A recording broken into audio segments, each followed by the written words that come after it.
big picture of my ideology and my thinking of how government's role should play, I align more with the Democratic Party.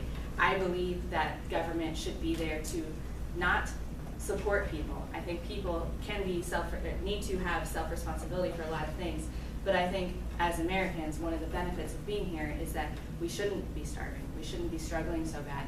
In a country that has such economic growth and power, I believe that the government should be playing a role in getting people ahead and helping them succeed over barriers that are beyond their own control. And so I tend to identify more with the Democratic Party. But as I said, there are things that I agree with on the other side, particularly budgetary things. Like Democrats have a bad reputation for just spending money like crazy, and that's not the case. Like, I want a balanced budget as much as anybody else, and when I want to invest money in, say, a social net program, I want to do it because it saves us money on the back end. When I want access to quality health care and making sure it's affordable, it's not just about the human piece of that, of making sure people are healthy, but it saves us a ton of money. If we spend money over here making sure people get preventative care versus having to pay for dialysis treatment for 20 years. It's an economic thing too. And so those types of conversations are really where the party lines kind of get blurry. And I think that as a society, we've done a really poor job of making it just so black and white about where our parties stand, because that's just simply not true. And being a part of this process and getting to know folks on the other side has really reaffirmed that for me, that it's not so black and white, that we really do agree on a lot of things. We just have different ideas of how to get there. My district is what is considered a 50-50 district. When I won in 2016, I was the only Democrat that won. President Trump, Eric Greitens, Senator Blunt, all of the Republicans on the ticket won in my district. So I had my sign in the same yard, or in the same signs, the same yards as President Donald Trump did. So my sign and Trump's sign were right next to each other. I can tell you as a progressive Democrat, that's weird. But it makes sense to me also. Because when you are running to represent people, my job is not to just say all these liberal progressive ideas are what we're going to do. I don't always vote 100% that way. I try to vote the way my people want me to vote. And when I knock doors and talk to people, I don't sit there, I am very upfront. People know that I am a pro-choice, pro-LGBT candidate, that there are certain things that I stand for, and they know that. But they also know that I'm going to have a conversation with them and say, what's important to you?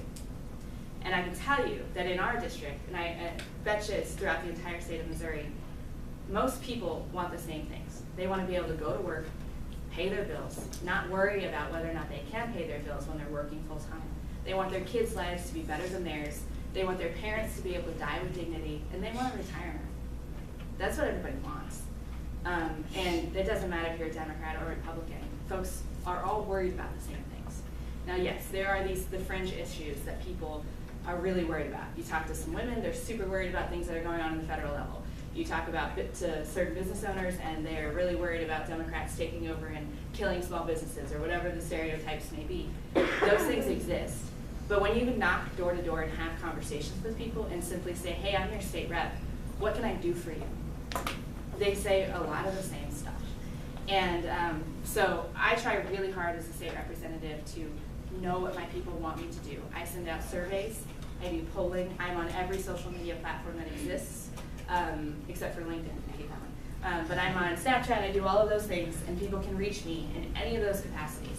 And I post on Facebook, you follow me, I post on Facebook a couple times a day during the legislative session to make sure folks know what we're debating, to ask opinions, and to try to figure out what people want me to do.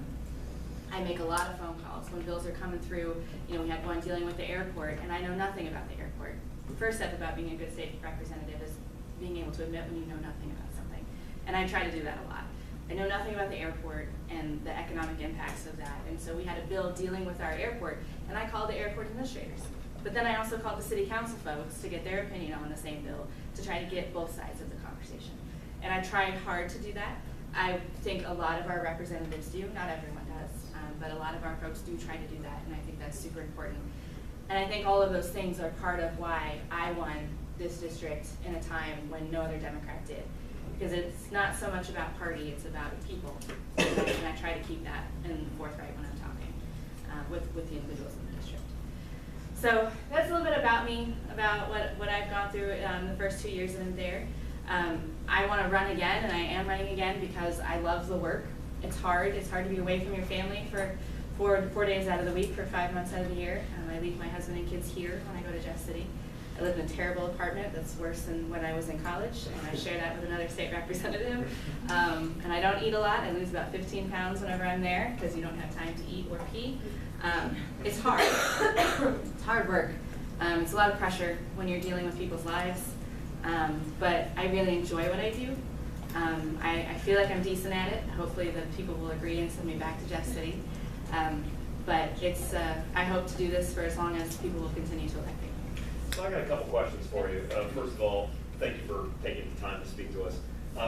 You have told this insane story before that I'd like you to retell if you can, about when you were younger, not yet in office, and I believe your first term, this is your first term, yeah, coming to a close. Yes. You're running for your second term.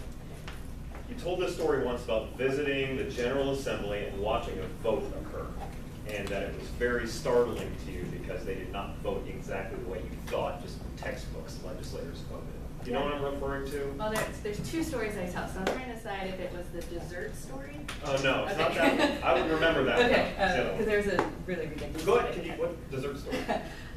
So when I went to Jeff City, before I went there, I advocated a lot, and I encourage you all to do that, to go up to Jeff City for like a political advocacy day for whatever thing you care about, because it's a really cool experience to just see it, watch everything in action. And one day that I went up there, there was a debate on the floor about the state dessert. What should the state dessert be? Yes, we have a state like amphibian. We have like everything that you can think of. We debated bread slicing day this year, but there was a debate on what the state dessert should be, and everybody was in the chamber. I mean, all the legislators were there having this crazy debate about whether it should be ice cream or cookies or whatever. And I was sitting there like, this is what our tax money is spent on? Like, I have people at home who can't pay their bills, and you know, we've got kids who can't even get enough loans to go to school, and you all are spending time talking about ice cream. And they did, and they voted our state deserves ice cream, in case you're curious. But I believe what you're referring to is and this is a disappointing thing that my perception has evolved a little bit since I've been there. But when you go to Jeff City, we have in the house is just this giant, beautiful room where all of our desks are on the floor, 163 desks, and then you can sit up top and watch us. When I first went up there and was watching a serious debate, and I don't even recall what the specific subject was, but it was something I knew I cared about. There were like 7 state reps in the room having a debate, and nobody else was in there. And I remember a state rep giving a super impassioned plea about the issue and like saying this is so important, getting super emotional, and there was nobody there listening, and so they were just debating with themselves. And I remember thinking like, this is not how government should be. And turns out that those state reps are, now that I've gone through the process, people are often not in that room for various reasons. Majority of the time when a bill gets to the House floor, so you all went through the process. Yeah. We have committee, and it gets altered in committee, and then by the time it gets to the House floor, I call it theater, because 95% of the state reps already know how they're going to vote. Because we are so split in minority and super majority, they already know, I can tell you, the Speaker of the House already has decided whose amendments he's going to even let them talk and listen to. Whose amendments can get on the bill, if any. If they want it to be clean by the time it gets out of the House, they will make it so. Because that's how the numbers are. They can do whatever they want right now. And if the roles were reversed, I'd say the exact same thing. This is not how democracy should work, in my opinion. But so by the time the bill gets to the floor, folks usually know how they're going to vote. So you'll have some reps who just don't go because they're like, well, I don't need to hear the debate. So they're in their office, they're hanging out with their friends. Sometimes they're taking a nap in the back room on a couch, and that happens. Or sometimes they're standing out in the hallway talking to lobbyists about whatever. When constituents come and visit, they want to see you, so we'll leave the House floor all the time to go and talk to people. So when debates are happening, so few of our state representatives are actually listening to it. And as a citizen, it's super frustrating because I'm like, you know, that there could be a really great point that this person who wasn't on that committee is now making, and y'all need to hear it. Like, this is a perspective that's super important. And a lot of times it just doesn't happen. And so I call it theater, because by the time it gets there, unfortunately, we already know what's going to happen. I do believe that if the numbers were a little bit more balanced in terms of party, that would change a little bit. Maybe I'm naive because I just got there, but I do think that there should be more conversation. This year, though, here's a great example. We had a bill that dealt with police dogs. And it actually was going to give more rights to police dogs than our citizen protesters. And so this was a pretty controversial bill, especially with all the stuff that's been happening in St. Louis over the years. But it was essentially like, if you are protesting or picketing or anything, and a police dog is there and gets injured, then you're like, it's the equivalent of murder in charging. And so one side was like, yeah, those are police officers, we need to protect them.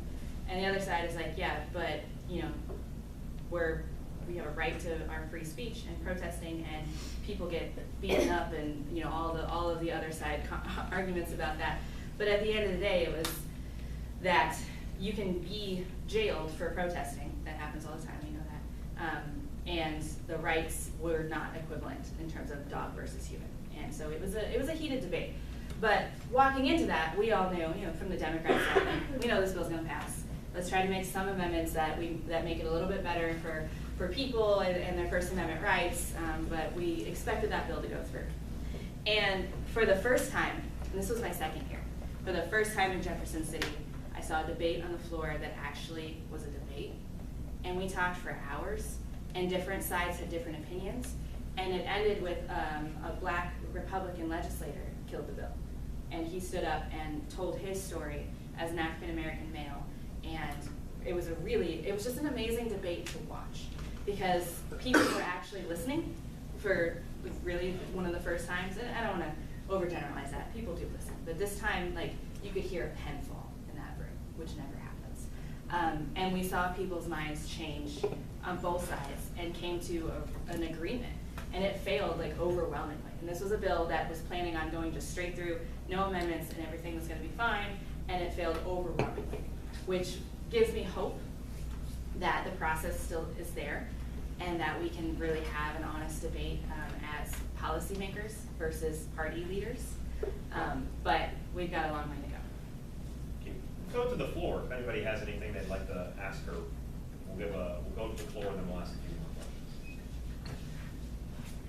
So you firmly believe in like funding education in elementary and high schools and middle schools. So I have a few teacher friends, and they are constantly buying supplies out of their own pockets. I mean, I'm sure you hear examples all the time. Why is that? Why is it so hard to get? Yeah, this is a very convoluted answer for you, but I'm going to try to be as honest as I can. First, our teachers are some of the lowest paid in the country. I believe we're ranked like 47 right now in the country for teacher pay, which is a problem in itself. When it comes to education funding and how we fund K through 12 education, there is what's known as the foundation formula. That's a formula that was put together that essentially says how much the state is responsible for and how much the local municipalities are responsible for to pay for their kids. So each kid has a value. So every day that a kid is there, it's an attendance ratio. That kid is worth so much money. I think right now it's a little over $6,000 a year for a kid. And that's how much it costs to educate them. And so there's this formula that's created, and I won't get into that because I definitely don't have it memorized, but that says the state's responsible for this much and the city is responsible for this much, and that's how we determine how much each district receives. About 8 years ago, that formula was changed. So consecutively, and this was Democrat and Republican leadership, the foundation formula was underfunded by a lot in Missouri. Then instead of actually catching up, and this will be a partisan answer for you, and I'm sorry, I don't know how else to answer that. Instead of it catching up, we changed the formula. So before I got to Jeff City, they passed a bill that changed the formula. Now we can fully fund it, and we did last year. but it's less money. It's like $26 million less than it was before. And so we're saying that we're fully funding education, but in my opinion, we're not. Also, transportation funding for schools is separate than that foundation formula. So we also determine this much money for buses. That was shortchanged $25 million in 2016. So what schools are having to do is, now that the formula is fully funded, that's wonderful, but they're having to take that money and put it in transportation. You'll also see, I think 37, I believe is the number, of rural schools have switched to 4-day school weeks because they can't afford to transport the kids in these rural communities for that 5th day and keep the lights on. To me, that's just disgusting. I think that we need to be educating kids as much as we can, not less, probably more than we already were. But in terms of your question of how does that happen, why is that happening? There is a big movement right now for, and there are lots of positive points for this, and so I don't need to make it sound like there's not, but in school choice. And what that is allowing charters to come into school districts, which is essentially like kind of like a private school, but with public structures around it, and having state money go to these schools. And people are looking at this as parent choice. So if I have a failing school, like in St. Louis, and the public school district is doing terribly, now there's a charter school, and I as a parent can say, I want my kid to go here instead. And the state has to pay for that money of transportation for that kid if the school is failing. Now, a lot of our schools aren't failing. I think we have one right now in all of the schools who aren't accredited. But we have a lot of schools that parents don't like, let's be fair. And whether that's for political reasons or they don't think it's a good enough school, their kid has special needs, there's a lot of reasons why parents don't like our school. And so there is a wave of people who want to have this parent choice option in charter schools to have it paid for by the state. And so we're seeing that grow, and there were several bills last year to make it a statewide option. Right now it's not, but there are certain communities that can do this. And so there's a wave of people who want to see state dollars put there instead. And again, there are good points behind that the public schools aren't doing well, whatever the case may be. It's my belief that we should be investing in our public K-12 schools and making them better instead of just finding an alternative. Because I want all kids to have equal access to a good school, not just kids whose parents know how to advocate for them. But the school funding question, to really fix it, in my opinion, we've got to hit it from all levels. I think that we need to be paying our teachers better, bottom line. I mean, you shouldn't have to work 2 or 3 jobs to be a teacher, and I think that's a really great place to start. I mean, just to add on to that, I'm an education major. I want to teach kindergarten. A lot of rural schools, the teacher's salary didn't increase from the 2008 recession until last year. Right. You were able to get a pay raise for almost a decade because they couldn't afford to pay you. And so I just think that that's really sad. And also charter schools do take away money from those rural schools still. They definitely get you, yeah. You may be getting a really nice charter school, but that one school is still going to be failing because money is taken away from it. And what's unfortunate about charter schools in Missouri right now, and not every state does it this way, but the regulations around the school are not the same. And they don't have the same graduation requirements. Their school boards are not locally elected. So here for Springfield, you have to live within the city limits or the school district limits to be on the school board. For charter schools, you do not. So there's a lot of regulations that are not there that also affect the type of education that your kids get as well. And we've seen, especially in the St. Louis region, charter schools will open and then close within the same year. So you have kids moving around a lot, and that also affects their education. So it's an unfortunate direction that I feel like we're going, and hopefully we can stop it. Do you have the same kind of funds for education for SPED children or medically fragile children? Yeah, those are actually calculated differently, and it's a separate funding source for those kids. And so they still qualify for that formula I talked about, but there's additional money put on to those kids. And school districts actually receive more money the more type of education that they get, depending on what qualifications that they're on. Representative, can we go federal for a moment? Is that okay? We have been talking a lot about the new nominee to the Supreme Court in recent weeks, and something that just occurred last night, some of the students in the room might not know, is that while the nominee has been facing for a week or 2 now a seemingly credible allegation about past sexual assault, there have now been additional accusations of past sexual harassment, past sexual assault. Yeah. In your opinion, should Brett Kavanaugh, whatever it's called, rescind his nomination? Should the Senate vote him down? Should the Yeah. Senate, to what extent should we